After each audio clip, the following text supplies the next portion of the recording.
Hello and welcome to Charities in Focus. We're here today to talk about all things positive with Debra Allcock Tyler. Welcome, and it's lovely to see you, Debra. And how are you doing at the moment? Lovely to be here. I'm all right. Yes, you get on, don't you? You carry on doing what you need to do. So no, I'm fine. I'm on good form actually. Okay. Well, today we have 5 quick questions all about positivity. So Debra, tell me, what keeps you positive right now? Well, to be honest, the main thing that keeps me positive, and I've always found this when times are really difficult or really tough or they're quite hard, is thinking about the purpose, like what we're doing this all for. I find in the worst moments, if I can picture the benefit that's coming to the people that we serve in our sector, you know, the lives we're saving, the people we're supporting, it just makes it endurable in those bad moments, because you can't feel positive all the time. That's just not realistic. And the other thing is about, you know, being truthful and honest about things. I mean, you know, I always think it's like having a positive attitude, you know, it's kind of not really the thing, I think, because sometimes if you're just positive about something, you might be covering up the problem and not dealing with it. So I always talk about, you know, if you've got a pile of dog shit, covering it with whipped cream doesn't stop it stinking.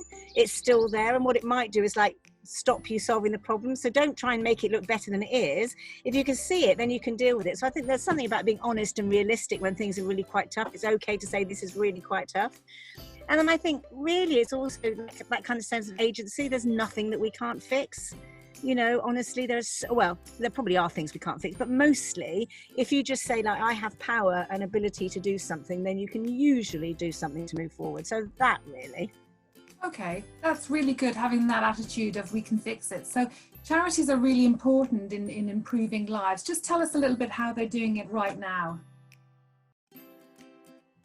Well, the thing for me is that charities aren't doing anything differently to what they've always done. I mean, I say charities save, protect, enhance and support human lives, and they've always been doing that, and they're still doing it now. It's slightly harder now because obviously the funding's not there, and you know, and we've got more issues with isolation and, you know, social distancing and things like that. But broadly, we're just doing what we always do, which is just get on and do every single thing we can to help people. So I wouldn't, you know, I think that we can talk about it as being like kind of miraculous, but we always are. This is, you know, this is just highlights incredible we are.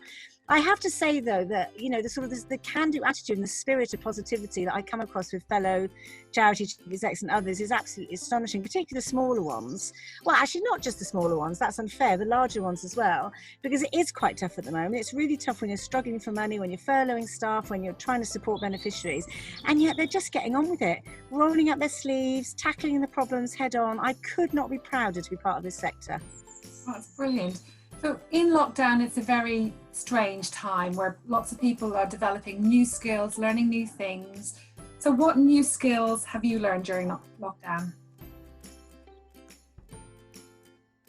Yeah, this has had me laughing so much, this question about what new skills have you learned during lockdown. It's like, I'm lucky enough to still be working, but I am working so freaking hard that I haven't got a chance in hell of learning a new skill. I mean, people are like making sourdough bread, or, you know, creating herb gardens at the bottom of their garden, or, you know, finished off a piece of artwork. And I'm like, I'm lucky if I've actually got the energy just to switch the news on at the end of the day. So, and actually, I think there's something really important to say about that, is that if you're not using this time to learn new skills, it's really okay. It's also okay if you are. I mean, great and good for you. But what we mustn't do is feel guilted into the fact that, you know, we're not suddenly learning how to speak Mandarin or learning how to, you know, craft sculptures out of a bit of dead wood or something. It's also okay to just be sat around listening and thinking and reflecting and just, you know, kind of being where we are.